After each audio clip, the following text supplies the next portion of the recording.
jar. I told you, we're getting a jar. You got change for now. It's 18. I'm gonna bring a jar next episode for you. So every time you say title charge, you're putting $1 in it. Look. But I'll tell you this: if we actually do get a title this year, you can have the jar. Well, you can't put anything past the English Premier League. If You really can't. Leicester City won the league like Yeah. 8 years ago, now they're relegated. Yeah, but like, just also keep in mind, like, this has probably been like one of the weirdest seasons since that, you know? Yeah. Because we're looking at like a lot of teams that have like a major fall off, and kind of those mid-table bottom teams are actually having like a decent, solid season, competing for European competition. So, I like, and this is why like I always say like I think in my own opinion, the Premier League is probably like the best league in Europe. Outside of obviously Champions League competition and all that stuff, but when it goes like domestic like competition, the Premier League is probably like the best league. It is. out there. And it's interesting to see the evolution. It has literally, in my books, left the building. Premier League has left the building in terms of its quality standard. It's arguably the best sporting league in the whole world. Period. Across all of the sports, arguably. I can, like, yeah. I mean, the fact that you can, you posted it. Who lost to Wolves recently? Villa. Villa lost 2-0. Yeah. The Wolves is the Wolves is already Yeah, relegated. and that adds to my point. It's like, how many times have we seen like literally bottom relegated teams just randomly show up and compete against like teams that are like already locked in top 4. Yeah. But like, they need those points to get those bottom teams. Yeah, every game, that bottom team is just like, fuck you. Like, every game, like, because the bottom, we feel like beating you.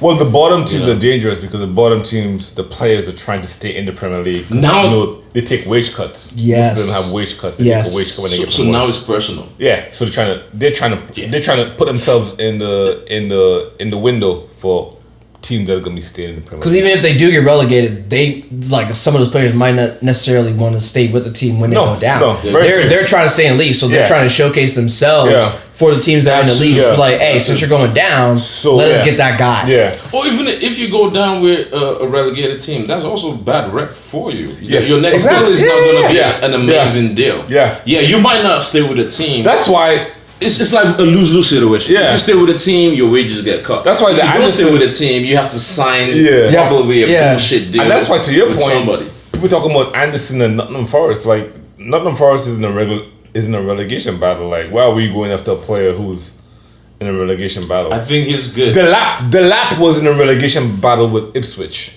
How is he looking at Chelsea? He has 2 goals. Like shit. He has 2 goals in Chelsea. He has 1 in the Premier League and 1 in the Champions League. He's not good. Yeah, because he's not that good. Because he was on a relegation team side. Like, people were talking about, like, I wasn't really. The only reason you look competitive is like those type of teams that just come up, they have to be scrappy.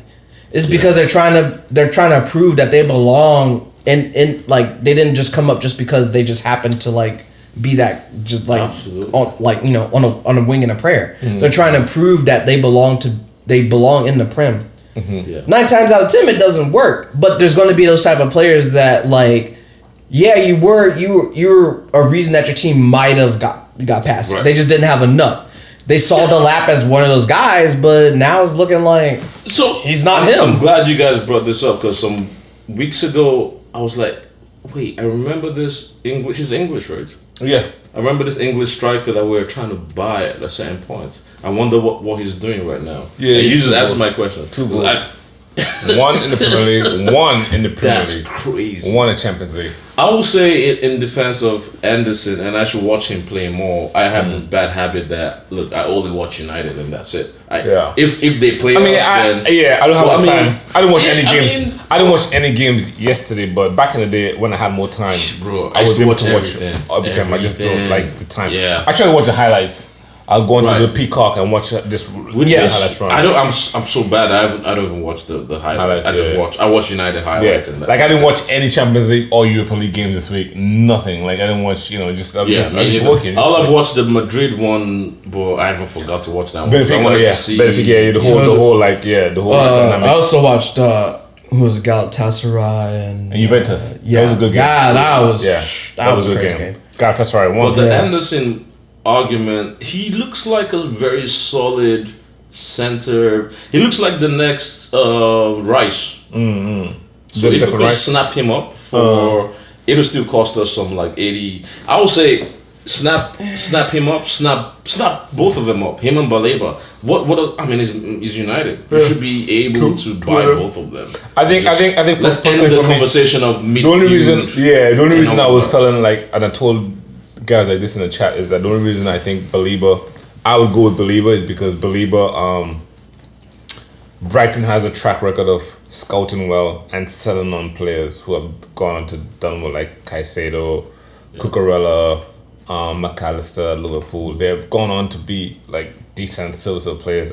I don't think Nottingham Forest doesn't have a track record of selling players. Yeah, they don't have. They have a track record. They have a track record of getting players from Chelsea. Yeah. Not rejects, but players that didn't cut it. Honestly, and making rejects. them, That's a good word. I will back that word. I mean, because So I would- No, this you was the can boys' say name. rejects because they weren't good enough to be in like a top. I would say maybe like a top. Well, 10 they did a club. good job with the But they- so-called rejects. 'Cause Yeah, but it's like, the they'll get- boy that was sent to them. the manager Nuno Gomez got them 7th, and then the foolish Greek owner fired him, and then now they're fighting relegation and gone to Elanga. managers. Yeah, Elanga. He became a star last season. But that was under Nuno. Wait. That was under When Nuno. did Elanga left Nottingham Forest? To Newcastle, yeah. Yeah, he's Newcastle. Yeah. He's in Newcastle. But he's also different not. discussion. But like he's kind of struggling there at Newcastle too. It's a different yeah, discussion. because He hasn't really been like. Yeah. He should. Trend- Yeah. yeah, he hasn't had a Sometimes good it's trend. okay to just stay where you are and Yeah. where you're doing good. I think at least I think for a I think I while, think I think you know? I think for him, Nottingham Forest was probably his level. Yeah. Because when you go to Newcastle, that's a step up from Yeah. Nottingham Forest, you know.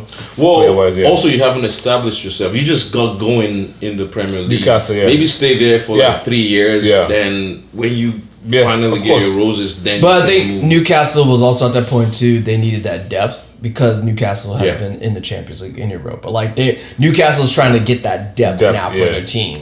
Yeah. Even though they just like got rid of Isak, Yeah. which is like a whole different story. So- Also, like, So guys,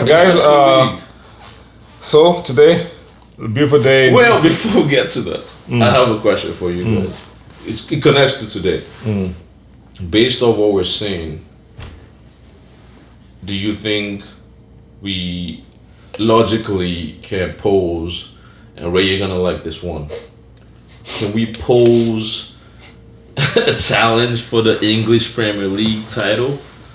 where's that swear jar? Mathematically, Where's that fucking swear jar? mathematically speaking, it's possible. We're 8 points off City. Yeah. Is it 10 points off Yeah, Arsenal? let me see right Well, now. Arsenal Well, they won played, today, so So It's 11. Should be 11. 13? No, it should be 11. 11 points? Well, we draw. Let me see. No. Arsenal, if they won today, it 64, should now be 64, 51. Yeah, 13. 13 points. 13 yeah. points. 13 points. Yeah, because we dropped 2 points. So it was Off. 10. It was 11. It was Oh, 11, gotcha. but we Yeah. dropped 2 against West Ham. West Ham, Ham. yeah. That's why. Yeah, it was 11. Well, No. City is still 8. Right? Yes, It's still yes, 8. yeah, Yeah. yeah. I don't So, think. We still have 10 games. No. No, not possible. 10 games. Well, that's 30 points. Yeah, Yeah. I mean, 30 games. Oh, This- okay. Return. Yeah. let's see what happens. we have I mean, if it's the Premier have League to go and to- anybody can lose anytime, I don't. And you can also hit your bad patch. Every team has their own bad patch. Mm. We've had ours. Now we're in our good patch. Also, there's a Well, we didn't there's a possibility Well, for you we to didn't- not we didn't- find a good patch. We didn't have a bad patch. We had a bad manager. Sure. Difference. There's a big difference. You know, a bad patch, bad manager Well, could be different. Allow it. There's also a possibility that you don't hit a good patch, but most times you have a bad patch or you have a good Yeah, patch. definitely. I think we've had our bad patch. Now we're in our good patch. Yeah. I think there's just as much as I would like want to believe in the chance that we could do something and make the push for a title. There's just way too many other variables. You have to rely on both Arsenal and City dropping Exactly. massive points. Yeah. And when they play each other, best case scenario is they draw. so they just pick up a point each. Where's the faith? Yeah. The faith is when like we should have won all those games at the How they beginning. both- The how faith about is they when we both drop lose? points against teams that we should have like won earlier in the season. That's where the faith Yeah. went. When you can't beat, you can't put away, you can't dominate these lower mid, bottom table teams. You allow them to like scrap for a draw or a win and get away with it. I think- Those are the points that come back to bite you towards the end of the season. I think the good thing today, looking at the table, we were 3 points ahead of Liverpool and 6 points ahead of Chelsea. I think that's No one is even talking about Liverpool anymore. That's a Liverpool is trophy. there. Liverpool is there. That's my trophy this season. The Liverpool, fact that yeah. Liverpool is nowhere near. Once we made that jump over Liverpool and they were like struggling at And that guess time, what? I knew Liverpool was all like. And guess what? They were in my rearview mirror. And guess what? They're playing Who- Europa. Who were the defending champions? Liverpool. Yeah. I understand they had that tragic death from Diego Jota. I think that. But I also like when it comes to stuff Rest like in peace. that. Yeah, like rest in peace. yeah, rest in peace, Jota. Because like even when he was at Wolves, I was like, I wanted Jota to come to United because I highly rated him. I was like, this Well, guy's I'm a just saying. fucking I good think, player. I think that really affected their season this year. Yeah, Combined with but the like things, you can yeah. even turn that into like a positive negative. I Oh yeah, think it exactly. ended- Yeah, yeah. It ended up being Yeah, more they of a could've- they negative could've right said, now like, for them. Winning for Jota. Yeah. in his- like in his- in I his- think in his- yeah. it could have been like a super boost for them to like Yeah. do a back to back in Yeah, the league for Jota, But yeah, I think it was too much emotions to Emotions, yeah, handle, yeah, yeah, and very I also raw. think like there was Very just raw. too much going on with like Salah. Salah, Salah but can't also stop him. Slot. Like Yeah. let's not forget, Welcome he to the English inherited what's his name's team that was already set. Yeah, Klopp. So what they did Yeah. last year, Yeah. it was already like it was Klopp's Yeah. team basically when they won the league. just under carried True. on. Yeah, Right. he just carried on. Now it's his team to like. Yeah. Now it's his team, and the struggles are starting to show. Yeah. Salah was kind of an issue last season, even when they won a league. Mm-hmm. Like all the stuff was popping up, and then like the whole them signing Isak, when like you actually Shit have some backfired. qualities. Yeah. that shit backfired so Isak hard. and Talking Ekitike. about- Ekitike's been good for them though. Yeah. Ekitike seems to be. Yeah, But he's been good. But that's what I'm saying. Signing Isak with that dampened the whole situation too. Yeah. That's where that struggle started. That's when they started losing a lot of points. It's like they're But trying also to like fit all everybody in. all that super high powered front that they had was really struggling at the same time. And then And you your bring back line is aging too with Liverpool. your back line's old as hell. Yeah. So to your point, I don't think we have a title charge. I think it's nice. I think this season is kind of disappointing because I would have loved to see Carrick playing and managing to win like a cup, like the EFL, maybe the Europa, or agree. maybe I agree. even like the FA Cup. We would have Would've won been the FA Cup. We would've If won the they Europa made that League. decision We would've before won- the Brighton game, we would have still been in the FA Cup. We would've won I Europa. think Yeah. I think we would have got to either Europa or FA Cup final. Absolutely. Europa definitely. FA Cup, definitely. Well, Under I Carrick. mean, if Well, we lost Europa, so we wouldn't have been. Yeah, in this yeah. year. But like we definitely would have got to. We would I think be in would've got to Champions it. League, right? We were in Champions League, right? And what? 6 of the clubs. We would be in Champions Six League of the for next clubs- year. Yeah. 6 of the clubs automatically went to the next group stage. Yeah. I think only one club had to do a playoff. Yeah. Newcastle. Yeah, right? yeah. And Tottenham and Newcastle are fucking like below us. Yeah. So we would have performed well. And then if we were in Europa League this year, did you see the last 16? It's only random people. Villa can Yeah. win it. Villa can win it. Villa, Porto is the only team. and I think it's like depending on we play Newcastle. this Wednesday. Wednesday, yeah. I think by the time it swings around for us against Villa, I think they're going to be more focused on trying to focus on Europa. That's what I would do. We're not. I don't think we're going to get there all for I the like league. that. Yeah. I like that. Yeah. Yeah, Because I think they don't have McGinn and some other players they don't have McGinn and that midfielder they don't have them. Yeah. If They're we right. whatever, if we get a draw or win against Newcastle next week, as long as we beat Villa the week after at home, top 4 should be solid. we're top 3 We're locked. done. I think Yeah, top yeah. 3 would Top be three. locked. So that's why Yeah. I don't really care about Europa. Winning, playing in Europa. Wait, we didn't even No, we didn't we- qualify for Europa. No, we did. We didn't said qualify if we had any. Europa. We're not. No, I'm saying if we were If- this season, the way Carrick is playing, If it we would have were been in nice. Europa, it would have It would have If we been would've nice had to have European- a. if we It would would've have had been nice to have a yeah, title I agree. run. a run somewhere in some cup. I just You feel know? FA or I know. Europa. I know. This FA, is, EFL, Europa. You know, This is me, It'd be nice. you know, daydreaming about the glory days and the past era. Even when Mourinho won Europa League against Ajax. UEFA Cup, right? Yeah. Ajax. It's like, sure, man. This is the same club that has won the fucking Champions League 3 Yeah. times. That I mean, Yeah, but sometimes you have to- any cup is good, right? Any cup is good. I'm like, I don't care. Any cup is But good. I think that's always Yeah. going to be the issue. Like if you've been a fan of United like for Yeah. like basically I just put a generation, Right. essentially. Right. You know where your team should be. So like winning those Europas, winning the FA Cups, winning the Carabaos, stuff Right. like that.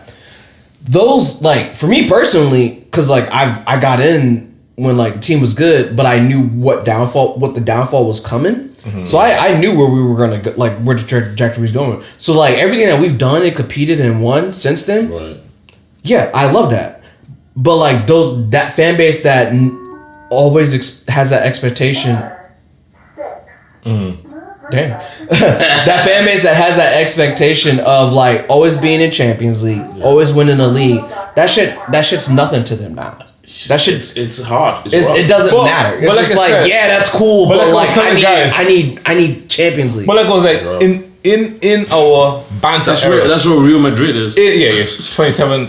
I mean, Real Madrid is like 28 straight years of getting out of the group stage, which is crazy. Because we have lost in the group stage in the Champions League. Yeah. Even under Fergie. Even I remember those years. Fucking, Like, yeah. we've been Basel fucking out of there every now and Basel out of Switzerland beat us out, made us drop out of the group stage first round into the Europa League back in the day when you dropped up from the Champions League. to the Yeah, I Europa League. remember those. So But- now that doesn't exist. No, anymore. that's separated. remember But don't to your point of yes, we always Champions League whatever. But now even in our banter era post Ferguson, we've had 3 Europa League finals. We won one. We've had 2 FA Cups. No, we have had 3 FA Cups. Yeah, 1 under Van Gaal, 2 under Eric, and we won 2 out of 3. yeah. And we won a Carling Cup. Some clubs will like die for that. But and this is what like I remember watching. I forgot the podcast they do. It's like Thierry, Gary Neville, and, Overlap. Yeah, overlap. Yeah. Terry was like, for however like I'm just paraphrasing, but basically like how much United gets as being like a top club. You have to think.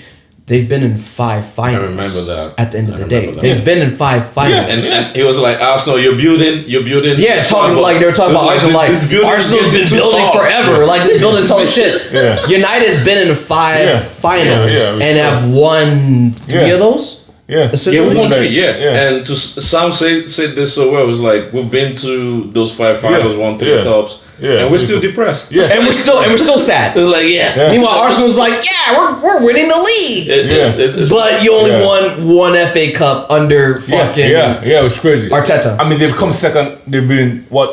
But they still want to shit on us. What's the old saying? Never the bride, always the bridesmaid, or whatever. They've always been the bridesmaid. They've always been the bride. They came Here's second. Patrick again with the No.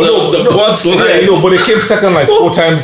They came second like 4 times. But in a row, right? they did Yeah. it to themselves, Yeah. and that's the thing. Yeah. It's like how is 3 years ago they should have won that league. But how is Arsenal like Yeah. literally the quote unquote the like best team? Well, they're the most top- consistent. Sure. I'll give them that. Like they Because can be consistent. Liverpool and City have always like. But if you wanna talk Yeah. about like being a relative team, sure you can be consistent if you want to be consistently second to everybody all the time. You can have that title. Yeah. I'd rather be in a lot of finals and win trophies. of course, yeah, You need, of course. It doesn't matter where those trophies come from. If I'm in finals, Yeah. if I'm competing, Yeah. but I'm able to win something like every That's why every other England is so year, different. The English Premier League, you need everything. You need spiritual, mental, physical. Like you have to be there to win the league. All through the 38 games. I agree with that. If you cop out for 2-3 games for whatever reason, You're gonna get slapped. I'm sorry. That's You're gonna all. slap. I mean, You're look gonna at you brought up this point last week. Was it the season where us and Chelsea were neck and neck? we finished on either Austin Chelsea or Austin City. I City, can't remember. City. Yeah. We had the same points. Yeah, goal difference. Goal difference. That made 2012. City 2012. win that game. Bro, I was devastated. So first of all, shout out to Arsenal fans. The fact that you guys can go through 3 seasons, you guys being Second. like 1 point away from winning the league. Like, can you guys handle that? Like 3 seasons in a row? Yeah, it's tough. I'll have lost my fucking tough. mind. I'd have been like, but our fan base has been like, fire that motherfucker. But for whatever reason, they're just like, no, Arteta's our guy. We're gonna do some shit. Well, they're so close. They're so close. Like you said, I mean, 2 seasons ago, when they lost against Southampton, I can't remember. They should have won that league. They should have won. Well, those are the kind of games. Those Yeah. are the But games that's you the thing. Scrap outs. Yeah, you and gotta win scrap 1-0 the ugly ones, yeah. and get it going. And that's why, to your point about winning the ugly games, like last week was an ugly win against Everton. Oh, yeah. But we won. Oh, you did it. That's important. You know. Now You defended. that has allowed us, like with under the previous regime, we've always lost on the cusp of getting into the top 4. It was always like a strip chase. and it was those like ugly games that we needed to win. You need to win. I don't care what you do. You need to win. Whether it's your head, your hand, whatever. The hand of God. Come on. Exactly. Hand of God, your elbow. You need to score. You need to get a result. And like even today was like one of those ugly games. It's just like it was definitely not looking good. We ended up getting the pin call. Oh, and like we got a double whammy with the red card. So now Palace is down to 10. Fucking cares? shoot! Like let's push it. Let's go for it. Like Absolutely. and getting on to You guys want to get into the Palace game? Because you already brought it up. So I mean today I never felt like it's just there's a certain comfort that Amarin. Oh my God, no, sorry. you beat the glory days again. We're back in from Sorry, the guys. Okay, then. let me get up like if I'm losing like in FIFA. Let me get up like if I'm losing in FIFA. got So the Reds are got slip in the gaming chair when you locked in. Let me sit up. Let me lock in. No. Ruben Carrick. Michael Carrick breeds a certain amount of confidence in you, in the fan base. We were down at halftime, but I knew somehow we would have come back. Yeah. Right? To get a result, not even to get a draw, to win. And like, yes, unfortunately, LaCroix, I don't know if he's the same LaCroix that makes those drinks. LaCroix, the goal scorer, had a bad tackle. We got the penalty and a red card, and we did what we had to do against 10 men. Yeah. We beat 10 men. You always beat 10 men at home. All right? We just gonna have to forget that we ever lost to 10 men at home.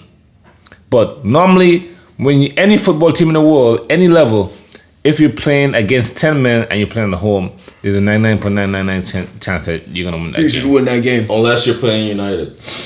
Under Amarin. But no, for me personally, I felt that we were always gonna win the game. I think today, I personally would not have liked Sesko starting, because I felt like if he was kind of like a secret weapon that we used, not a super sub, because I don't think he'll be a super sub.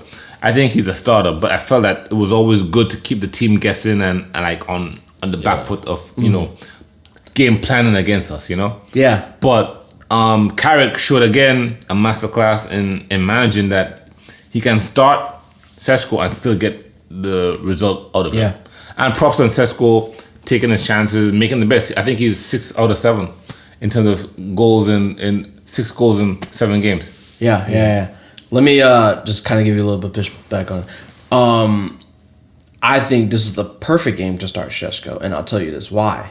If you look at like the past 3 games now, including the Palace game today, these are the type of teams, and I'm not necessarily saying that Palace is that kind of team. These are the type of teams that'll kind of play like that low block style of play style. Our main issue is that like with our front attack, it's contingent on us building up through the midfield, not necessarily paying everything over the top into the box and just knocking it crosses. You start Sesko in these type of games, guess what? You're adding that aerial threat of like, okay, something, if they give it to a player out wide, whether it's a Dalot, Ahmad, Mbeumo, Cunha, whenever we get Dogu back, you know that threat of a cross coming in because they have like a type of forward that wants that type of service. That's an extra level of threat. These also you have to deal with the rebound. So if you exactly threat, it can land. Yes, Cunha's feet or Bruno's feet. And this is my whole thing with like the past couple of games, not starting Šeško in those games. We have really been struggling in like the first half of the games. It's because like those teams are just like, all right, don't allow anything. Let's just lock in. We're gonna be fine. Let's just hold. But we still kind of struggle a little bit today. And that's the same thing. And I think it was because like they were trying to figure out how to like still play that same game with Šeško starting, because they weren't really giving that service a lot. Until towards the end of the half. I mean, then you saw us kind of build into that game. But to your point of servicing, like this is something that we didn't see from United last year because we had two wingers that were playing inverted. I 100% agree. They were selfish as hell, and they didn't want to cross into service Højlund. But they didn't even know how to cross. Like, because they were playing inverted. Because they were playing inverted. The service. Because they were playing inverted. Because they were playing inverted. So the one of two times that they actually did decide to cross. Yeah, the playing inverted of the service. Because they were playing inverted. Poor as hell. And they weren't switching. They weren't switching. And that's what I'm saying. Like these games now, you're seeing like a lot of cross field switching. You're seeing like, oh, there's nothing there. I know there's open space. Let me just send the ball over to the other side and try to start something over on that side. But even not even sending the ball, Rashford was playing on the right because he's right-footed. I mean, on the left because he's right-footed because he's cutting in. But him and Garnacho, they wouldn't even switch sides. It was very individual. Okay, so if the inverted is not coming in, okay, let's go to the switch sides so we can be on a strong foot to cross in to serve Højlund. And that's why I don't know what the board is gonna do with Højlund, but I'll give him one more season to come back and see how he plays with Cunha, Mbeumo, Dalot, back it up. You know, because to your point, we're gonna be season. Huh? I would bring Højlund back. I'd bring Højlund back. I'd bring Højlund back. Okay. Because he's so. I bring Højlund back before I bring Ronaldo back. Wait, who back? I don't even know who that is anymore. Oh no! You saw Onana say like he wants to come back and compete for his spot. Yeah, sure, bro. That shit's gone. You're not coming back. To your point, right? Next year is gonna be Champions League football, right? Or some form of European League football. We're gonna need a bigger squad again. What's killing Aston Villa is that they don't have a big squad to compete. Both. They don't have depth, and I think that's the thing with United. Across like the years, we've lost our depth when it comes to team. We're just so focused on making sure we have a starting 11. And the same thing with Tottenham too. Tottenham struggled in the league last year, and because they gave everything in the Europa League, right? And they won. They gambled. It paid off. But this year, I mean, yes, you're in the top 6 for the Champions League, but they're 4 points above relegation. You have to have a big squad. I totally forgot that. So, no, I'm saying they're fighting for relegation. How does that make sense? So you are playing in the Champions League, but in the league you're top 6 in Champions League. You're almost getting relegated. They're in the top 6 in Champions League. How that they did not have to play. They don't have the depth. They just don't have the depth, and I think that's where United has also been kind of. I think the main thing is like because United is just that big commercial club. They're at the end of the day they're always going to get money out of somewhere to like keep the team competitive and like X, Y, and Z. Yeah, but to your point of like. The Champions League that's looking like level. Looking like a possibility. Yeah, we do. I mean, right now I don't think we have the squad. We have to get a squad. Like Luke Shaw pulled up today with a muscle injury. But I think that's gonna. I think that's and this is the thing. The trajectory is gonna get a flip turn next season because I think right now we're starting to show that we kind of do have that depth there because we have. Aiden Heaven that's coming off the bench. We still have DeLit. We still have Leach. We need left backs and right backs. I think we're at a point now like we're being competitive enough.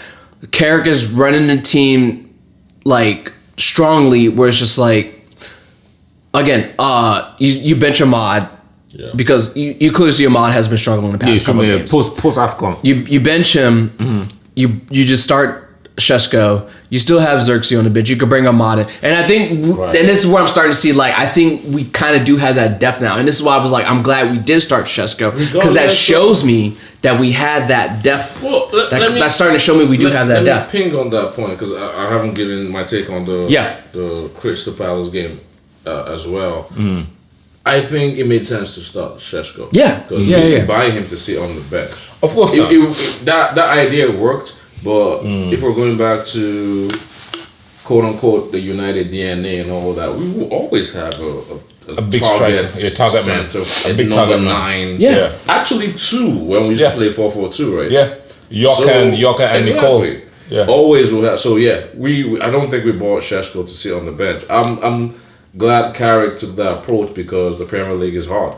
So I think he's like breaking him in, like he's giving him a chance to look at things, then come in, build confidence. Yeah, I think he's ready to but also keep in mind when even under Ammerman, when he first came in, he was coming off the bench, getting that confidence, started getting starting, and then he got the injury. Now you have to bring him back off the bench again, but now you're not even him. It got to a point where Ammerman wasn't even really giving him the minutes anymore because of that. Carrick is properly giving him the minutes. Like, hey, you're my secret weapon for sure. Right. I know I need to bring you in on this time X, Y, and Z because I know you're the threat that we need. And he's been proven consistently. It's just like, I'm your starter. I'm your starter. 100%. I'm your starter. I'm your starter. Every game. If he now becomes the starter and we develop that starting 11, we'll have to figure out where to stick Ahmad in there and Bremo to make it all work. I think that can happen.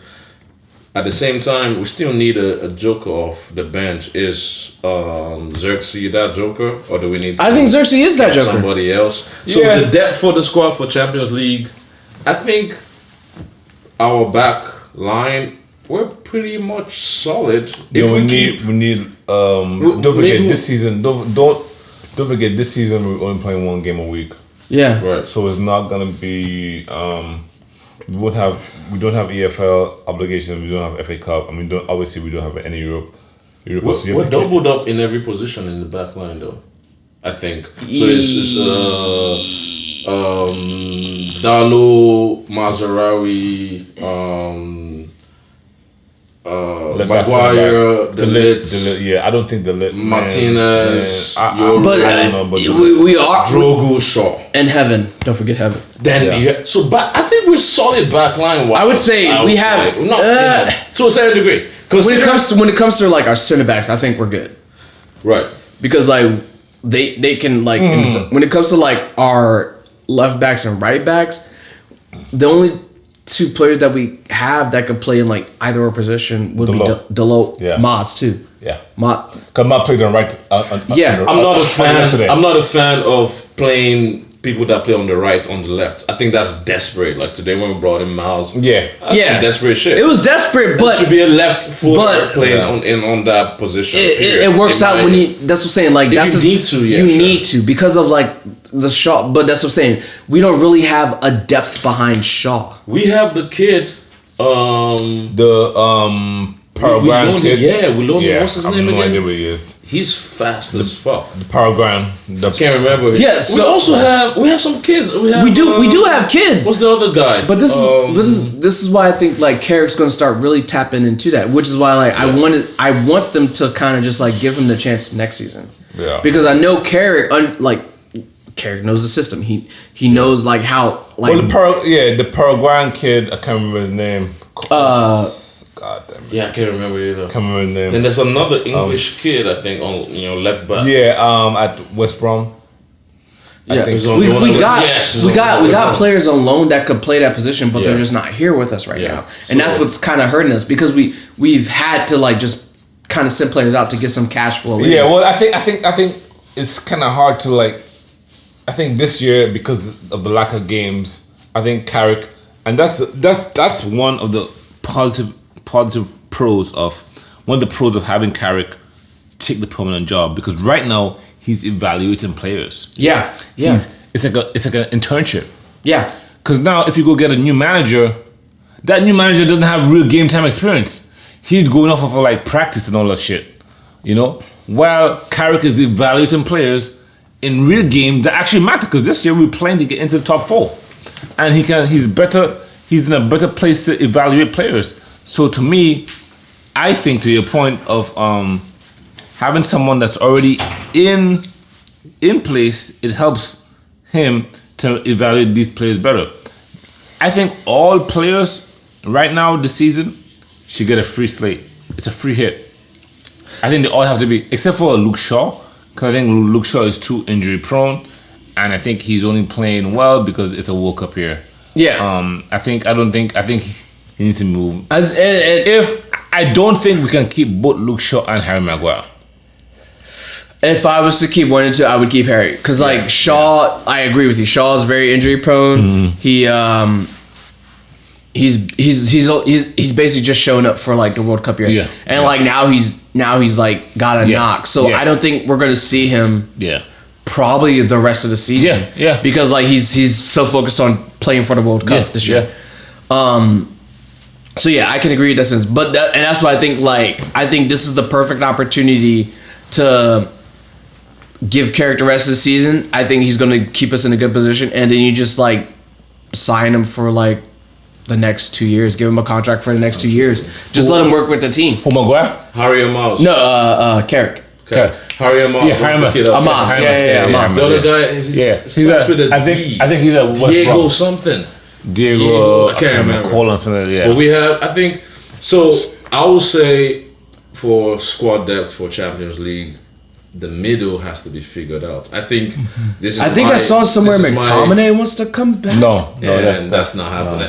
I don't know. You Well, never think know. about it. Well, If we lose Cass, that's a piece gone. We still need that depth. No, but we don't. the amount of money they're saying we should pay for him is not. I don't think it's ever gonna happen. Ultimate I think it's Team probably more than what we 80 sold million, him for. 80 million How euros. much did we sell him for? 80 million We sold him euros. for like 40, 50? 30 million euros. They want 80 to bring him back? 80 million euros, yeah. Yeah, nah, Whatever I'm that good, is, bro. I'm good. That is not happening. Yeah, good. But I say 3 signings next season and bringing back all of the young boys. I think 'cause Baliba. we are Midfielder. using. Yeah. It seems like Carrick is okay with using young kids. Baliba, Anderson, and maybe Rodrigo if we can Or swing Onana at Aston Villa, Okay. the defensive midfielder. What about Glad you clarified. Yeah. 'cause- what about who was it? Elliot?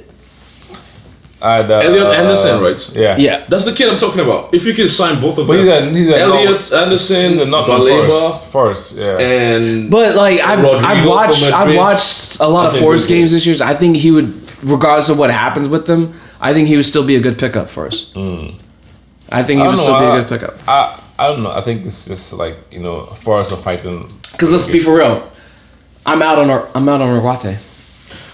Who? yeah, no. Arate? I think he's the Premier League is beyond. It's I his think depth. I don't know. I just don't think he's cut out. I just don't think he can keep up with it. Well, let's talk about that too. I mean, let's talk about players that are on the bench but not featuring. Same with Malacia. Well, he should have been like we should have been trying to find him out. But like he's it's basically the whole Phil Jones situation. He has a bad injury. He has a bad injury. Yeah. He can't really start because like if he does any other thing, it'll just like kind of reset and tweak that injury that he can't play Do properly. we know that for real? Yeah, I know. Yeah, It's a bad yeah. injury. It's come out Yeah, that he bad just injury. has one of those like kind of weird. Him injuries. and Mason Mount have a bad injury too. Mason Mount, we need to move on from. Mason Mount had a bad injury that he will never He'll never fully recover from. Yeah. It's just like when he's ready and available, he's obviously an effective weapon. But Yeah. I need players that I can get consistent minutes out Yeah, of. Yeah. no, not when you're playing for Manchester. Yeah, no. The Mason Mount one Yeah. is very concerning. 'cause Mason that's Mount- £50 million spent Yeah. on that player. Yeah, that was a lot of money. That was a lot of money spent. 65 million What pounds. is this? 65 million pounds. He's our number 7. Yeah. Yeah. Talking about that, we need our numbers back. Hoyland is holding the number 9.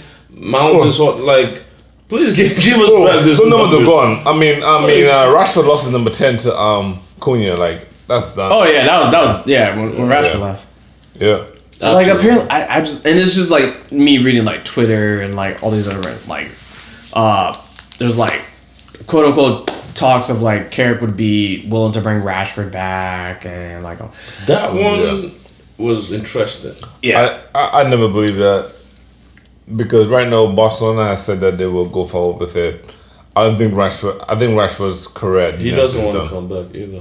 He doesn't want to come back. We don't need him back. Like his time has come and gone. Yeah. It's alright. Move Well, on. he's playing well, right? He That's what I'm saying. He's playing really good Yeah. at Barcelona, and I don't want to bring him back here just because he's a red, just because he's like born and bred like I don't care about that. Mancunian. Like you can go have a great career. If he's gonna come back, he needs to want to come back. Yeah, he needs to want to come It's not back like- and want to like help us. For the whole, to me, for the whole Mank born and bred stuff, it was all nice in the songs and stuff. Oh, you know, Mank born and bred. Oh yeah, like it was all good. But like the way Rashford conducted himself at the club, like he never ever put himself in position to be a talisman of the club.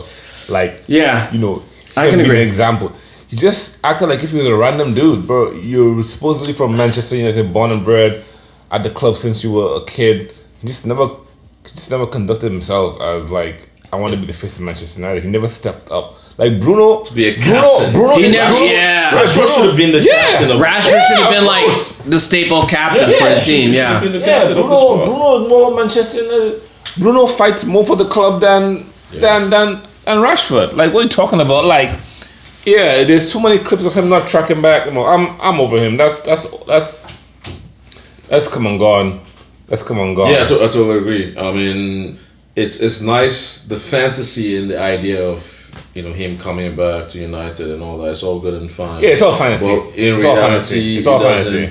It doesn't make It's all any fantasy sense. about if he Manchester wakes up United, and says, Academy, I still want to play for. I really want to play for Manchester United, and also this and is I'll the do point. everything. Exactly.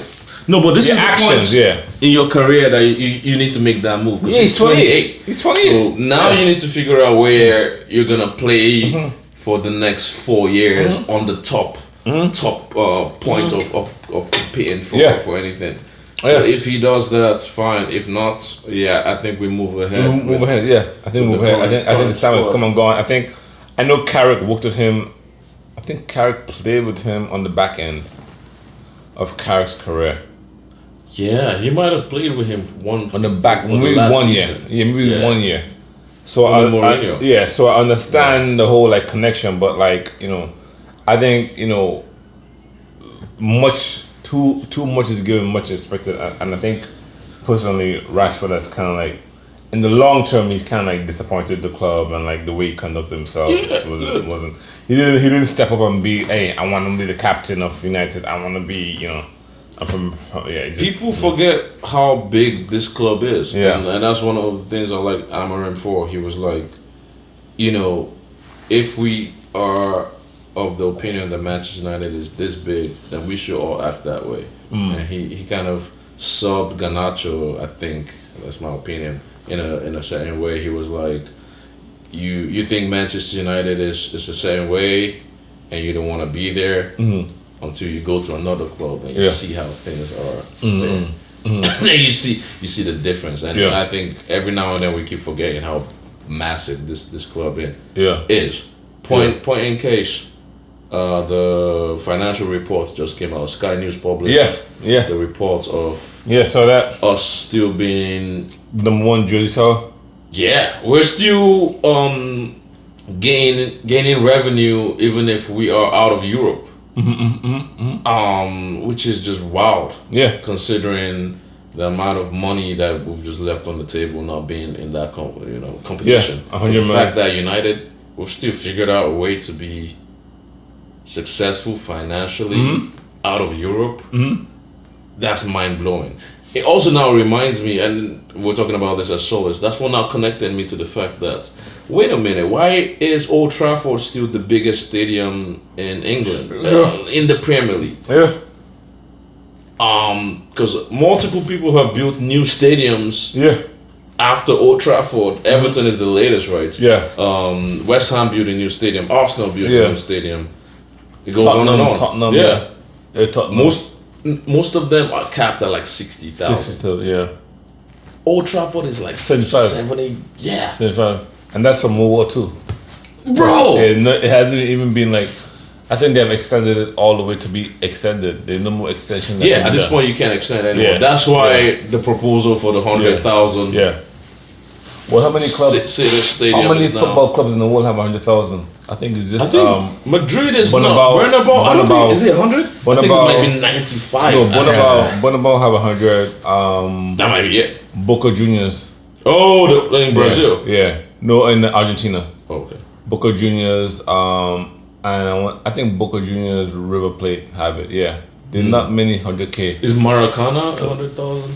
Yeah, but it doesn't have a team though. Yeah, that's like Yeah. the national. That's national. the That's national national. stadium. Yeah, Yeah, man. It's like because they can't fill. They can't No, fill you the can't fill seats. The I'll never Etihad forget- is never full. Yeah. Like, and that's the thing about like this team. Whether we're like having like a shit threshold of a season or like years or whatever, the fans are always going to show up and show out. Like we're always going to have like a decent fan base to show up for these games, and like every year when like I hear people talk about United's struggling, they're not a top team anymore. It's just like, yeah, we're not a top successful team probably nowadays, but at the end of the day, we're still like one of the best teams in the world. Yeah. Like let's talk about it, because like everywhere I go, everywhere I've been, and like I'm talking soccer people, like and I'm just like, oh, what do you know about soccer? It's like, oh yeah, I've heard of Manchester United. Of course. I've heard about Real Madrid. I've heard about Barcelona. But they always throw Manchester United into like, oh yeah, these are teams I know.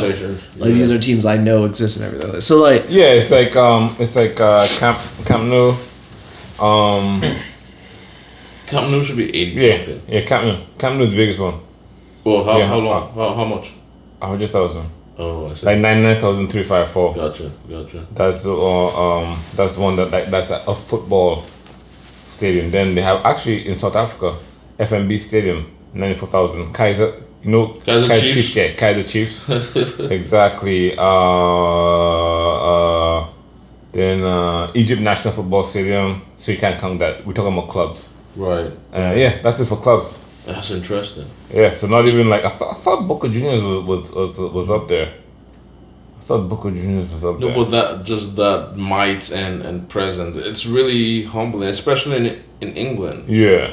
Because if you're drawing up plans for a new stadium, you have the luxury to say we're gonna build That's a lot of people. 100,000, 100,000 85, 100,000 at least people. 85. Yeah. But 100,000 people, that's a lot to fill up that's a lot. well, because you don't. So in my head, if you're doing the market analysis or whatever, financial planning, you're like, oh, we don't have enough fans anyway to fill up 80,000. Yeah. City don't have enough fans for that. Yeah, No. definitely not. If United, The fact that even Liverpool don't. no, 45. Yeah, I think Liverpool's like 45. Yeah. They could fill it up if they want to. Probably, I think so. they're always going to be. Here's one thing that caught my eye in the financial report: the fact that we have £500 million owed to transfer fees. Mm-hmm. I'm like, who are these players? No, transfer That fees we- are not. Transfer fees are not paid. Transfer fees are not paid. In Okay, in I lump sum. understand. They're paid In like over installments, years. yes. Installments, yeah. But why are we 500 million pounds deep in transfer debt? And I can't, like, what were the players? Was it Casemiro? Like, what were the Probably like players were still paying? Pogba, Lukaku. So you think it's still from all the man? That is some bullshit. Yeah, it's financial. It's that's the thing, You're like sure you're not all gonna these pay. players that that- the is that- Glazers, is that- the Glazers have found a way to push like so much shit on. But credit. they're paying your credit card debt, right? You're not gonna pay your credit card debt. ridiculous. And that's why the You debt gotta becomes manage, debt. yeah, keeps but you going gotta up. manage your cash flow. You gotta manage your cash flow. You're not gonna pay all your debt. You're not gonna pay all your credit card debt in one go, and then you Right. can't eat. You can't buy groceries. Like, doesn't make sense. You pay off as needed, per minimum. They probably pay the minimum amount. So I'm not surprised about that. I mean, Manchester United, like you said, the club was literally bought on debt, because the reason the bank sold them on debt was because they knew that the club's brand would pay for itself, right? So they could take a loan out on the brand, the goodwill, the equity of the club name, Manchester United. So the club will always sell. Anyone who's the owner, there's not much you have to do. You just have to win, Yeah. and the club will sell itself. People will buy jerseys. We all look at us. Look at all this. And this is the Nike. and Well, to your point, we Yeah, are outselling even those Yeah. that are top of the league in terms of jersey sales. Yeah, and all like that, it's which is crazy. very Like interesting. You know, but I mean, the club will always sell the itself. club is They were financially always viable. they were always able to finance their debt. The debt thing now is kind of being overplayed. They will always be able to finance their debt. Like Yeah, like we're major. right now, if Manchester United is sold, yes, the owners they could get between 5 and 6 billion, right? Yeah, Between 5 and 6 billion. You get that, you could pay off all the debt in one go. So the debt is not really a problem. It's not a problem. Like from a financial perspective, it's not a problem. They're making enough money every year to service their debt. no, we're a major commercial club. Like there's no way we're not gonna make money to like Service the debt. yeah, Service the debt. like keep pushing the major portion of the debt back. Right. Like just whatever we need to just get Pay. back, just Yeah. just to get us by for that year or two. We'll make the money for that regard. Yeah. But when it comes to like our overall debt, yeah, we have that debt because like we haven't been really when it comes to like winning Champions League, we haven't brought in those type of earnings that we used to do back in the day. Yeah, the cash flow is definitely changed. The cash flow But has changed, at the end of the day, we're gonna make that Yeah. profit when it comes to like that commercial standpoint, Yeah, which the is why like the goodwill is still there. exactly. Sounds like my personal life. but here's where gets me agitated. Once all of those financial decisions starts messing up with the amount of money that we need to invest in the club. Right. We're talking about Champions League next season and how the squad is not deep enough and all of that. I think we need like £300 million to if we want to do anything next season. Is that money gonna come though? Because if we need to be able to buy the players we want. Yes and no, like and So- we don't know so- that because so- all of this other Yeah. fuck shit So to going your on. point, we don't need any attackers, right? I don't know. We don't Maybe need- we do. Maybe we don't. We don't need any attackers. No, I think- We don't need attackers. yeah. The only thing we could do is probably okay, we're gonna sell Rashford. I think we could either take back or sell. You don't think we need a left winger? No. I think we do need some type of depth. because you know why? Because Cunha and Patrick Dogu are going to be the left wingers. So we need a left back then to Exactly. cover for Drogo. Exactly. Oh yeah, that's what I was gonna say. Like Exactly. yeah, we need. I think we need to focus more on depth, defensive, Defensively. and a couple more pieces in the midfield. Midfield, yeah. Because we're most likely going to lose Casemiro next year. No, he's gone. He's already. Well, yeah, so. we'll see. And you want to depend on Menu and Orgate. No. We Okay. Yeah. So yeah, we need we need yeah. a couple more pieces in that midfield. Whether it's through the getting like an academy kid, but I would want us to sign I want us to get a structured CDM. I want us to get. I want Elliot Anderson. Well, you know what? I Yeah, think right now with Carrick in there, he's gonna have almost 20 games, 18 games. Also, under- that's his position. So he would Yeah, know yeah, he would know. the person. Yeah, Right. he's That's gonna what I'm saying. Yeah. I think Carrick understands like the structure of how the team is played through the midfield when it comes to like how the team focuses on. Yeah. Which is why like he doesn't do a lot of changes with like the midfield structure and all that stuff. And in order to like again, we're going to lose Casemiro. I think you need to find a way to ship Arate off or just keep him on the bench for depth this at that point, point I because think- like Yeah. I'm over him. Yeah. He either needs to go or Go- like he just comes off the bench in relief at You this got your point. chance. Yeah, like you're you not work giving out. you're not giving me It's anything fine. whenever you have to But like. didn't really get a chance though. This is his second season, isn't it? No, Second season, yeah. he Second season because he came under Ten Ten Hag. I thought he came under Ten Hag under his first season. Yeah. No, I can't remember. No, or third. second season, Ten yeah. Hag. Okay, That's what we got. but like you've had like essentially 2 seasons to try to make Yeah. something happen, And, especially when Manu was gone for like majority of like Exactly. between that time. Yeah, that's what you're saying. Like that was your time to really like well, Manu wasn't gone. Manu was he was gone with injury he and was like frozen fall down. like yeah With not him, it's weird with him because his performance is just inconsistency. Some games he do amazing work. Then the Elaborate other games, on what you mean by he be inconsistent. Total shit. Wait, Like, you're it's not talking even. about It's not Ugarte. It's not Okay, even, okay. It's I not thought you- even like all right. I performed good this game. The other Yeah. game I was just average. His Yeah. goes from amazing performance to total Peaks and nonsense. troughs. Yeah, Peaks and troughs. Like, and how is that? the good games that he's had, he hasn't have to do a lot. He hasn't have to like Right. really try to lock in and trying to like dictate the pace of how the game's controlled. Yeah. Whereas like versus when Mainu's in the game, you know, Cass is more about just like kind of keeping the ball going and more focused on defense. Mainu is all about like dictating the pace of like how the game's Like gonna flow. slowing it down, Yeah, speeding slowing it it down, down. or if like we're trying to be fast, he can like do what he needs to do to make a play. I think both Manu and Casemiro can tick the ball forward. Absolutely. Well, Yes, Cass has both been doing tick- that. Yeah, He can both I tick the can ball agree forward. with that, but I think maybe to your point that if we have to keep Ugarte can be like the defensive steal, just break the play up, get the ball and give it to Manu, and then Manu takes the ball forward. yeah, and I Manu think can tick that's the ball, yeah. why if we're going to have to keep Ugarte, Yeah. that's what he has to do. His role, yeah. Him trying to be a forward progressive Yeah, player. And that's the point I'm trying to get at. When it comes to Mainu, Yeah. he can kind of do both, but he's more of that like I'm able to control the ball Yeah. and be a progressive player. Yeah, like yeah. Tick I it can forward. hold the ball, control it, Yeah, and just exactly. like Tick if it nothing's forward. there, Tick it forward. yeah, Play it late. yeah. If Play we're it- trying to be fast and quick, Yeah. I can do what I gotta do to get Yeah. forward.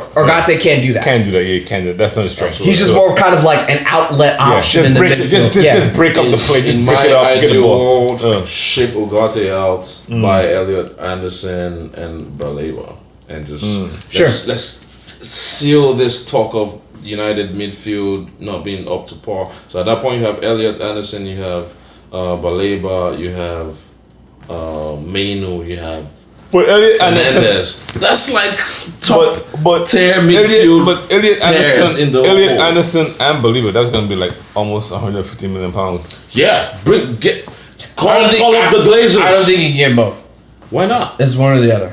Well, we did Why get not? we did get We're United. Cunha. We're United. Hold on, We do what we want. Hold on, we did get Cunha and Believer. But we also, I mean, we did get Cunha and Mbeumo. Mbeumo. but Yeah. but like, cause what we got Cunha for? If we're 60 million serious, pounds. and how much was Mbeumo? 60, like same. So 120. Wait, no, that's 120. that's more. Are you sure? It was closer to 70 or 80. Well, but at least 130 pounds. it was like But 80, that's- Between two of them. So yeah. we're looking One at was 80, one was like 60. You're talking Yeah. about 120, 130 versus 150. getting Baliba and But Elliott. Baliba That's might like have a 80 dis- for. But Baliba might have a discount this year based on his current performance. But I don't. I don't think so. You know, team.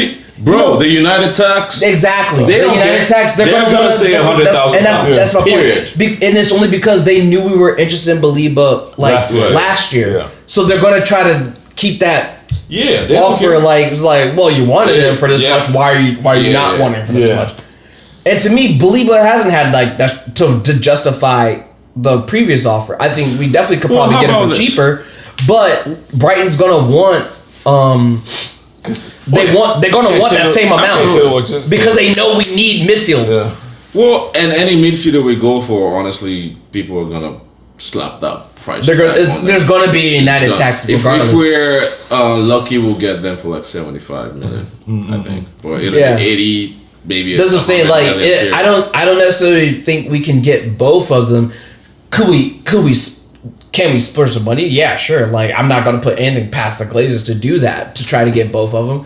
But at the end of the Actually- day, like we've been in the past couple of years, we've actually been pretty when it comes to like transfer. I would say I would give the argument we've been pretty fiscally responsible with signing players. I don't think we've ever necessarily like super splurged. Since Have players not worked out, sure, but when it comes to like the overall, you know, like expenses, it's like a fucking 120 something million that they did for Isak, what Liverpool did, 120 Yeah, mil. but that was last year. I mean, the price. But I'm just trying to like get a point. I understand your point. I'm gonna say, back in the day, United didn't give a fuck. If we wanted a player, we get a player. Yeah. Back when we didn't have debt.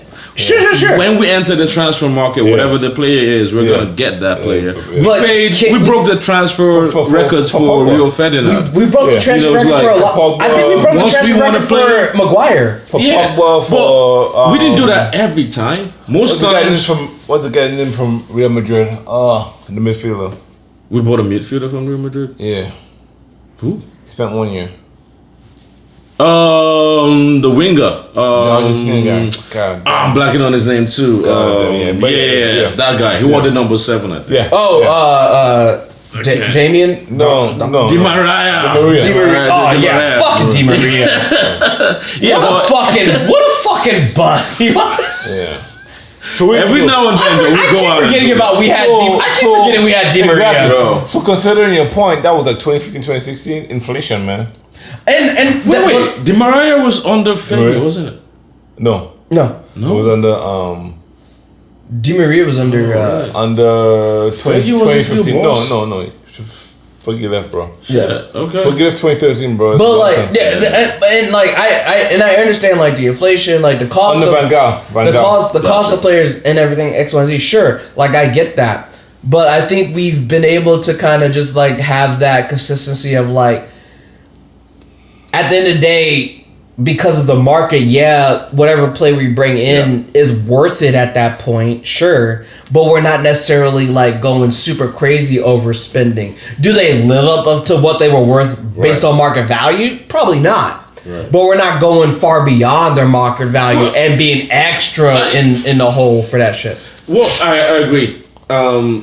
Given our past, which I hope that we can return to, so those players that we spend that outrageous amount of money for, we don't do that every time. Most times you scout players and you buy them when they're nothing. You still pay 15-10 million for them, but nobody even know who you bought. In that same transfer package, you now have one player that you just spent an amazing amount of money on. Usually what happens is that those players that you bought for, look at Rio Ferdinand, they become fucking... Bruno is another example. They become the best players, period. So your investment pays off. And most times, the younger ones are a gamble. Sometimes they'll pay off. Sometimes they won't. Currently, we've been spending more money on those gambles. Højlund, in the past, the Højlund deal should have been like 18 million.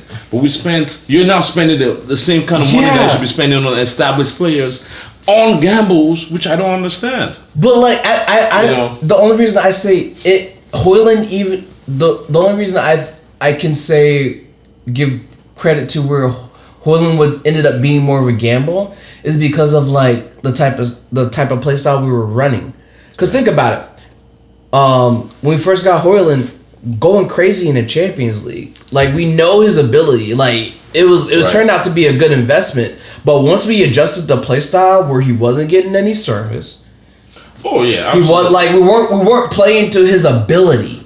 And I think that's what ends up happening. We get all these players and we bring them in just because like they're these class players. I'm not going to say world class because not every player is going to be world class. We're bringing all these players in that are class at what they do in their position. Yeah. We bring them into our system and they're not accustomed. They don't play that well in the system we're doing at the time. Right. And instead of adjusting our system to their play, like how they can fit, we end up struggling, like with the Højlund, with like all these other players. What even makes it worse is that I feel the transfer fee mounts, no pun intended, mounts too much pressure. Too much pressure. Sure. Yeah, I can agree with that. I can agree with that. Even Anthony. Those deals will have been the bad part. Well, 18 million, 20 million. I'm always going to be convinced. Every winger we brought on that side after Greenwood, we were trying to replicate what Greenwood. Every winger we brought in, we were trying to replicate what Greenwood could be. Anthony was a bad purchase. So my point is, rather than spending 70 million on an Anthony, which was tied to, also that's one of my major problems with Ten Hag. He wanted to buy all of his Dutch all of his former players. You're in Manchester United. You're no longer in your... Like, why are you tied to all these guys? First of all, and that's the thing, a lot of these guys that he was tied to were already gone after anyway. Yeah. Bro, like, they already left the team that he won. Stop calling your exes. That's a constant. Like that team that you won your fucking Europa competitions or you won a league with, half those players that you wanted to bring in were already gone anyway. Look, I don't know who needs to hear this, but stop calling your fucking exes. Stop turning your neck facing back. Turning back hurts your neck. To quote Drake, all my exes live in Texas. I ain't calling them. Look forward. All my exes live in All my exes live in Texas. Bro. I ain't going to Texas. look forward, because to the point I'm trying to make is the 70 million we spent on Anthony. You would have added another 30, another whatever, and just bought Lamine Yamal. Like, if you're gonna spend the money, you spend it well. Yeah. Like, don't be half-assing your investments. I hope we don't do that for the next transfer market. I think we started getting it right since Sergeant Ratcliffe came in. Yeah. Because getting Mazarawi and De Ligt for like They weren't 40 million. That's what I'm saying. We got Combined. 2 players for cheap. That's the kind of deal. That's that exactly. we should be doing. That's what I like to see. We're getting 2 players for kind of a combined deal of just like you spend 40, 60 mil. You're getting 2 players that are going to be like between 20, 30 each at the end of the deal.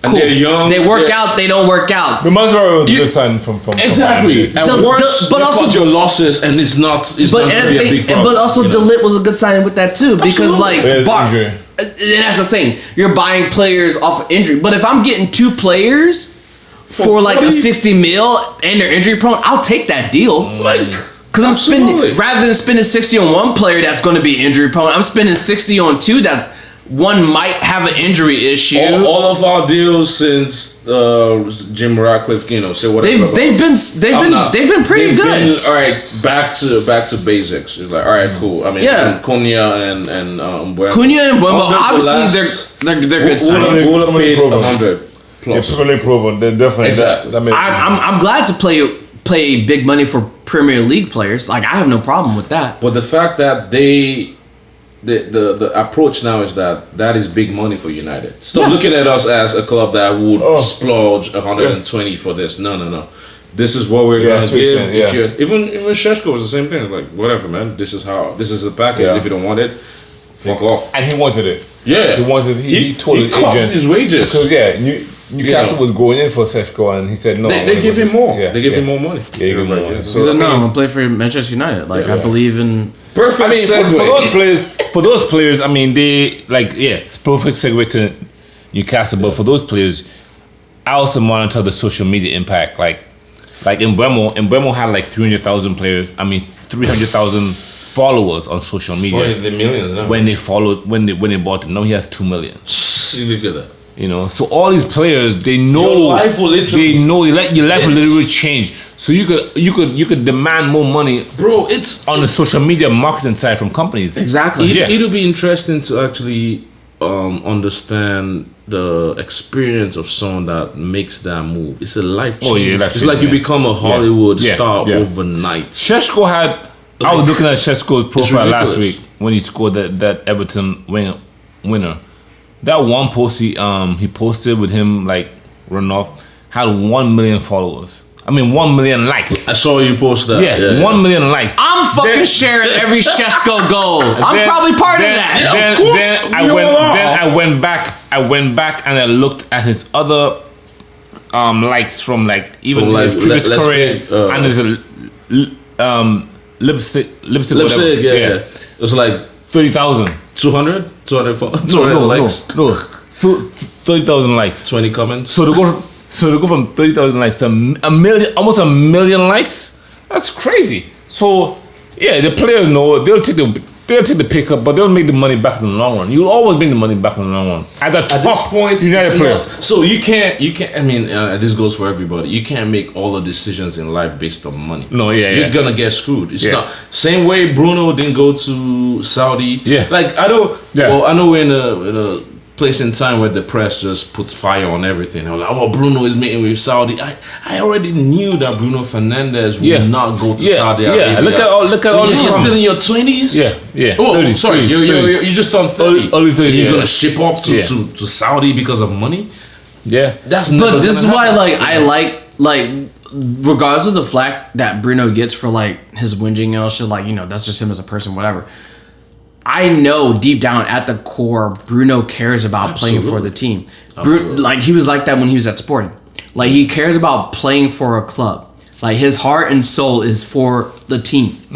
Yeah. The only way he leaves is is if it's because it's a business decision. Or if the so team if like tells you know that the we don't need Glazers you decide anymore. that like, hey, we're getting Exactly. money from Saudi, they want to give us like a fucking 100 million whatever to have you play. That's more of a business decision than it is Bruno wanting to leave. Like I'm never gonna say Bruno doesn't care about the team. Like he gives his heart and soul for like the club. Like I mean anyone that talks about Bruno, you have to like I was shocked during there was this interview he gave My UTV when Amorim was still boss. The amount of details, like he's gonna be a very good manager. Like the way he was breaking down the way the team is set up, the tactical details. I'm like, what? Yeah. That's what, he knows the fucking game. The game within the game. He loves the and he loves the game so much. Like he's able to break down. That's what I was like. Anytime Bruno's on a ball, I know what he sees and what's coming and what the move's gonna Look be. at today, that cross.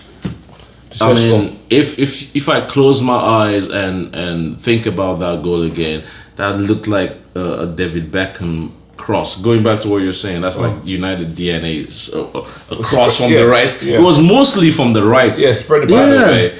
Spread the pitch. Except for the times that Ryan Spread the Giggs did pitch. the same thing from the I left. mean it's simple. Well, it was the same spread kind the of pitch. cross. Spread the pitch and have your Pinpoint yeah. But that's- accuracy though. Yeah.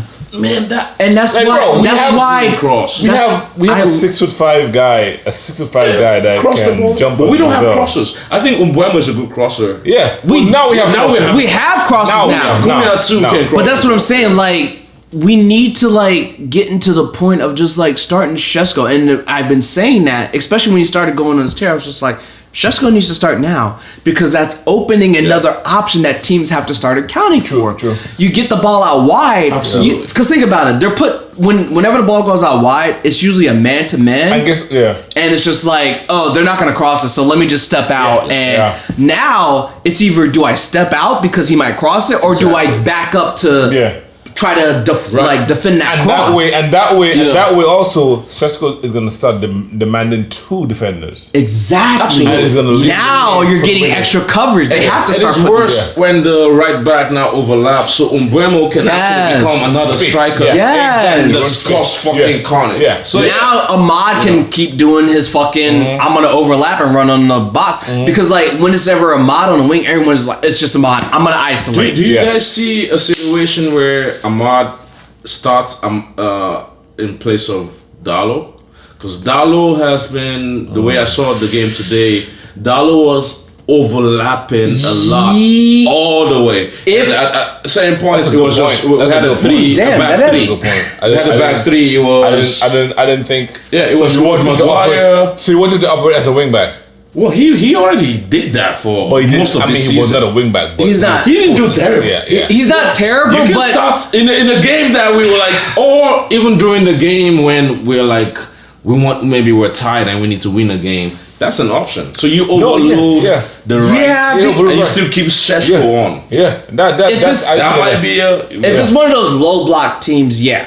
But if we're going against like one of those teams that can, they have like Offensive very like dimensional, they're multi-dimensional with their play left style. winger, It's not gonna work because like as much as I love Ahmad like playing like kind of a wingback position, I trust more, and it's the same thing with Dalot. I think Dalot is in the sense of like he can play one or the other. I know Ahmad is very good offensively, defensively. He's not a Dalot. You can either play him defensively or you can have that be offensive player. Yeah. I think, and I think this kind of goes back to it. Like going into next season, we really need to have a lot of emphasis on like that back line getting that depth. So like if we want to have Ahmad play, then at least we have somebody in that inside center back role that's just going to like hold and stay there. Right. Because I think a lot of our defensive back, like our CB players, are also kind of like offensive minded in the same time too. Or they're just like very young, or they're just not. They just don't have like the same capabilities. The hope is that Euro will use this season to just become established. You know, He needs because like basically he's young, man. yeah, but like it's been like Premier League is tough. Honestly, I don't. I really like force him. Same with Heaven, by the way. I've always rated Heaven. You know, When Heaven like first came into when he came into the first team, I always rated him. I was like, this kid's gonna be good because I remember watching him in the academy games, and I was just like, that's a center back that needs to be on the first team like right now. Absolutely. Especially because like we don't have that depth when like Leach was out for a long time and we had to start putting I think Shaw, we had to start moving Shaw in the center back, and then Maguire would get hurt, so we had to start kind of pushing Casemiro back into that center back role just to cover. Now that you've talked about it, we have too many injury prone defenders. Exactly, we have depth in that. We don't have, and that was my issue. Like we didn't have depth when it comes to like our defensive back four, kind of back five with like a midfielder playing that. If Casemiro was out in that midfield, we didn't have a solid defensive midfielder. Anytime a center back in that our back line would go out, it was just like gamble. But like once I saw Heaven come up and get that call up for the first team, I was like, oh, this guy knows the game. It's just like, let me lock in and just haste. And this is where I think like Amarin kind of fucked it up, because now you're starting asking Heaven and Euro to kind of be a little bit forward and be progressive kind of center back, just like get the ball forward and like let somebody kind of track up behind. And I think that's where a lot of issues happen with like Amarin's style of play. Whenever you're back doing that back three system, if a center back was trying to be progressive and get forward, which like Heaven's good at, but like I know that's not necessarily a strong point. That you're relying on your midfielder to recognize and have to cover, and I think that's where a lot of the communication between midfield and that back line has always been an issue, especially when there's now a break. And now there's a break, and now your center backs pushed up high in the midfield, and your midfielder or Arate, Manu, or Casemiro doesn't recognize. So, but I think like the way Carrick is running the system, we have like a solid structure. Everybody understands their roles, and I think, I think honestly, another point about Carrick. Sorry to cut you off. He has been attended a lot of the youth academy games. And the whole leadership team. There's been a lot of excitement about the young kid JJ Gabriels. Oh, really? Yeah. Is that the midfielder guy? He's the number 10. In the youth academy. He's really good. He's like 15 or 16. That was also kind of he might be the youngest player if they give him a senior debut. They say he's gonna be youngest player. Talking about young players, what? He's gonna be youngest player ever. Oh, to ever get. He's really good. JJ Gabriel. He's really like he might be the next one up. Like and that just kind of brings me to the thing I wanted to bring up earlier. It's just like I think we're starting to get to a point now we have to kind of start considering and figuring out who's gonna start taking over Bruno's kind of position. Bruno's still there. Nobody. No, but like in the sense of like not because like but Bruno's not injury prone. I'm not saying like to overall like do what Bruno does, and like it's more of like he's not injury prone, but like we also have to just kind of like get that, because let's think about it. If we're continuing on the trend that we're in, it doesn't make sense. Bruno's getting up there now, and I think this season the last two seasons have kind of like 31, bro. Yeah, but like, bro, like some players he's like you can't tell me that like he haven't had the games where it's just like it's a bad game, and you could tell it's because like age, not necessarily age. It's the over. He's being overplayed. He's exhausted. He's not exhausted. The mental exhaustion of like playing game in and game out. Yeah, like it's starting to get. It's getting to a point like you just kind of need that depth behind him. Whether he plays like a half, maybe especially if you're playing all the cops. So right. Maybe you those FA Cup against Little Orient or fucking MK Dons. He should have to play for that. That's where he gets rest. And that's the point I'm trying to make. I think we're at a point now where it's just like we have to start considering. At the same time, 31 is not old, but it's not. It could become so when you hit that age group, you could become decrepit very quickly. It depends. Look at Nemanja Matic. Matic was amazing in first season. For a second season, I was like, what the fuck is this guy? Neymar. Not saying Bruno will become Neymar, that. no. But to so far, Ray's so point, far. we need to start thinking about. Yeah. All right, how this do we? is just like something I've been thinking about like the past season. I think we already have it though. With Well, it was supposed. It was. That's not. I think. But saying like Mount was kind of supposed to be that. But like Yeah, but Mount is not. Mount has been like obviously not reliable. Yeah, no. Mount cannot cut. Mainu though is looking like. But that's why. Yes, that I fits do think what I he was saying can. about getting those two midfielders too. Both of them are in they're like 24. Yeah. Anderson and Baliba. Because like so just get those two players and But they're forget not- about yeah. the midfield. But they're not attacking. They're not attacking. Yeah, midfield. and that's what I'm saying. you I think could- I thought Mainu you could could be, turn and them into- my jury's still out for Mainu in that sense because like I think Mainu can kind of They take attacking over. midfielder.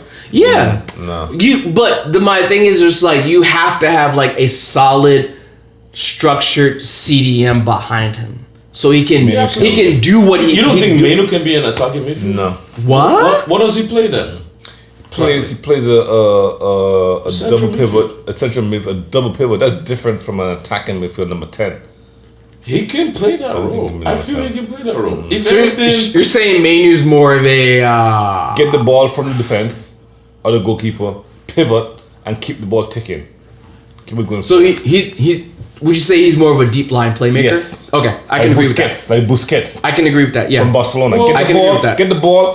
Busquets couldn't do what Xavi and Iniesta did.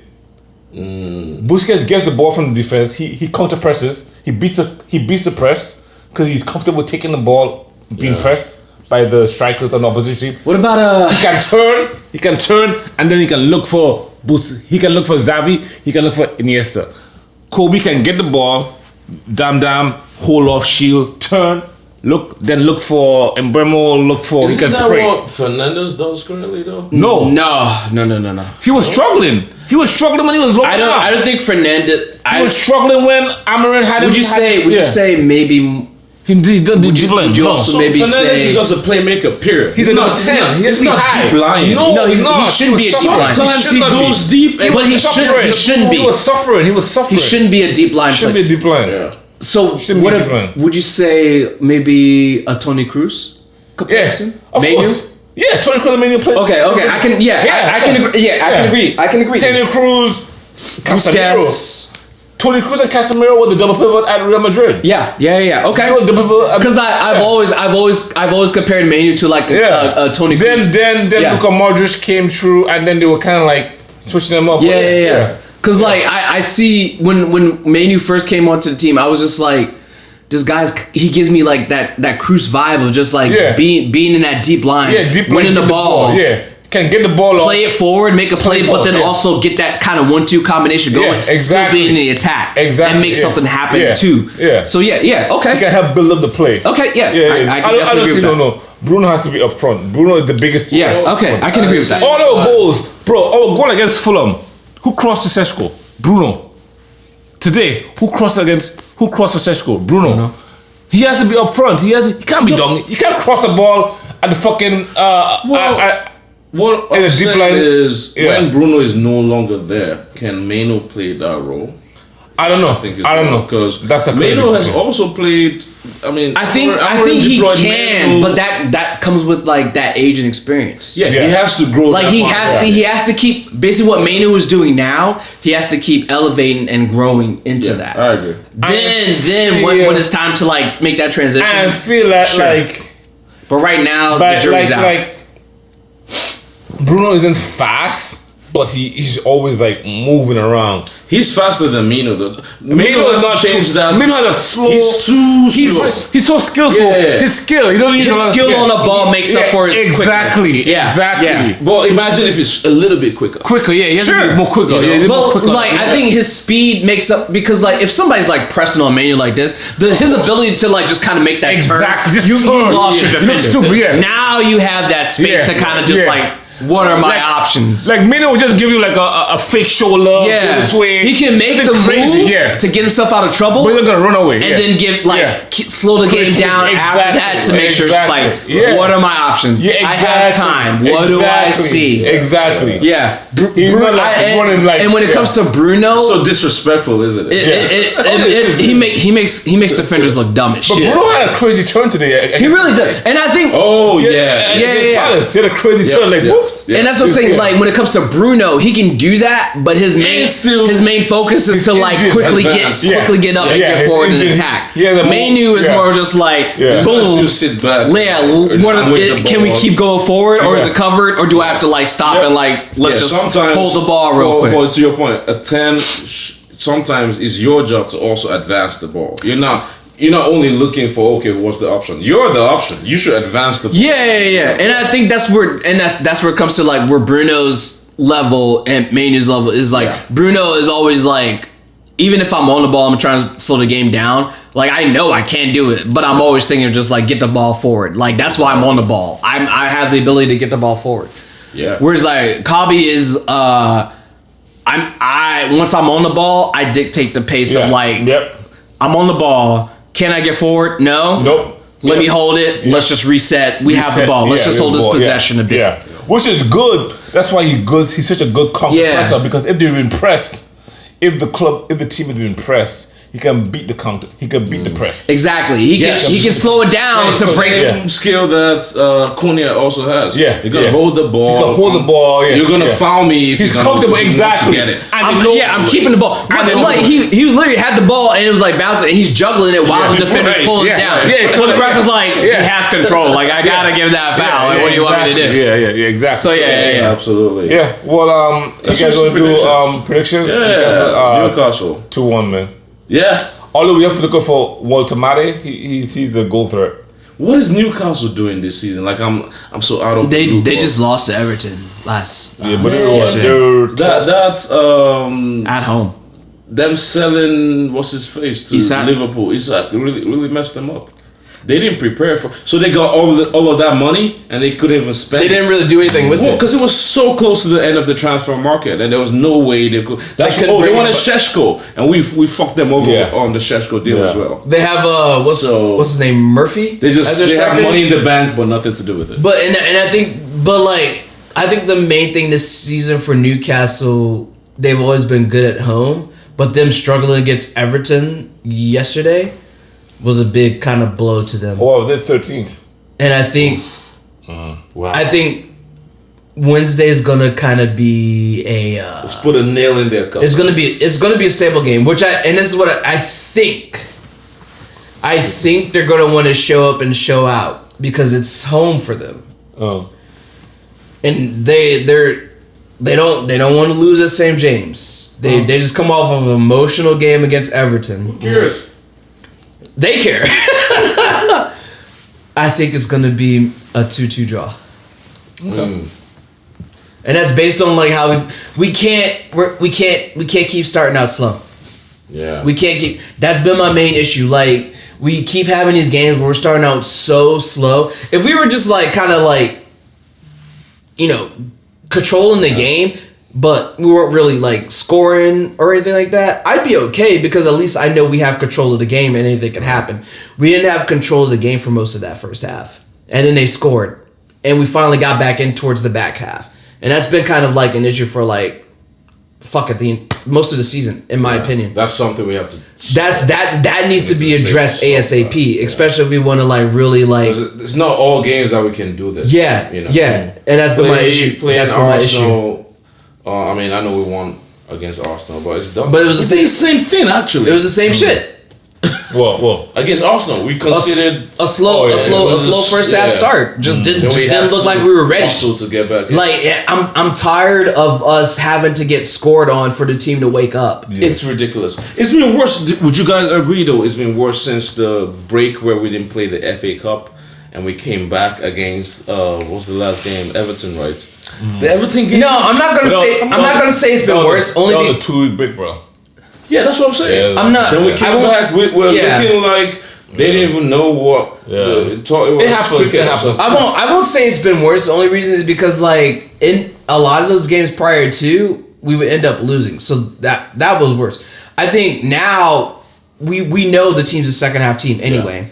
But you can be a second half team, but you have, as long as you have a strong first half, I'm cool, because then I can go into the second half being comfortable, like go hey, nil into the yeah. Just like, but like, you know, control. If you're in control of the game, you're dominating possession. Playing. You're taking your chances. Yeah. They might not go your way. Cool. I can go into a second half being like, hey, I'm fine. Like we're going to continue and we're going to open it up and take it over. Yeah. Don't switch. We're struggling in the first half, giving up goals, trying to find a way to fight back just to take it to halftime to be like, all right, let's reset ourselves. Yeah. And then maybe hope we can pull it out in the second half. I'm over that.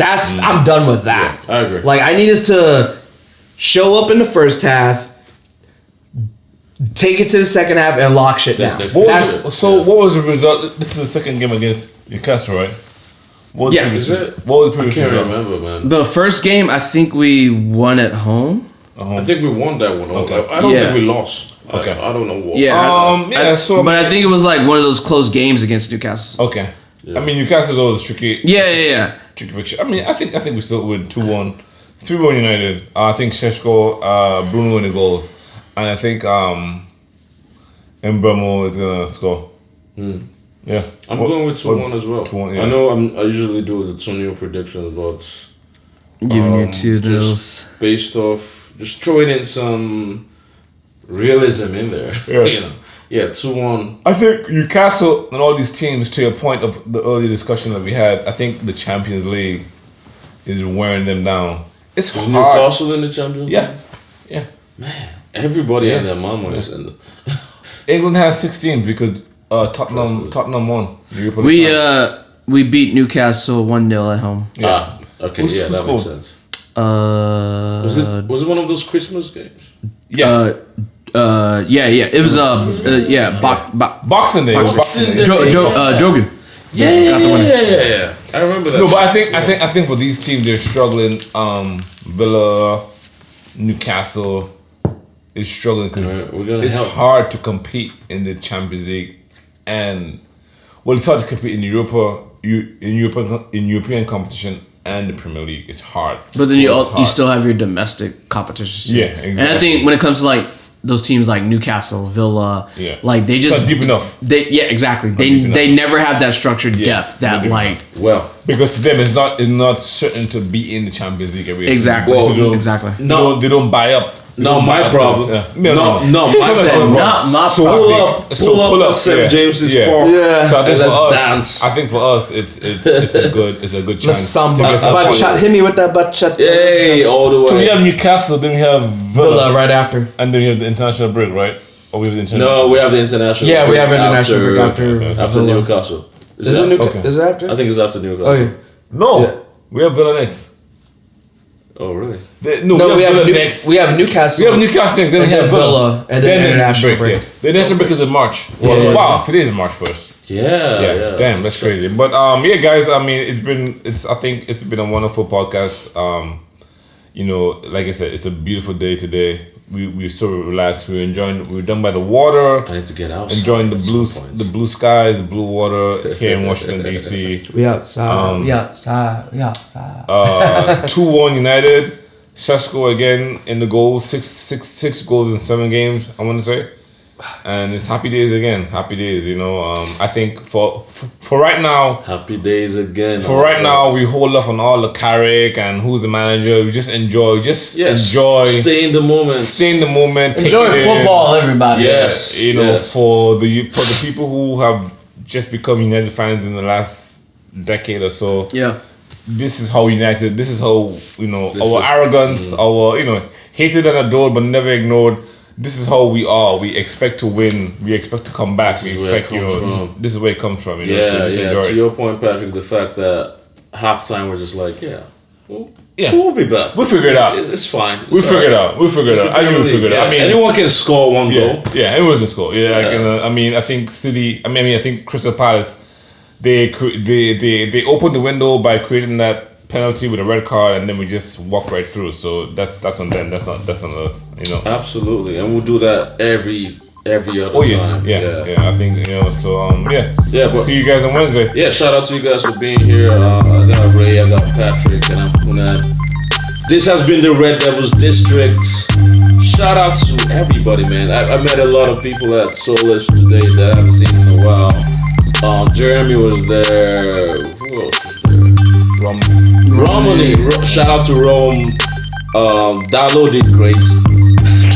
Ish. Dallo, shout out for Rome. But no, it's always great hanging out at Soulless. So we'll catch you guys there on Wednesday if you can make it. This has been the Red Devils District signing out. All right.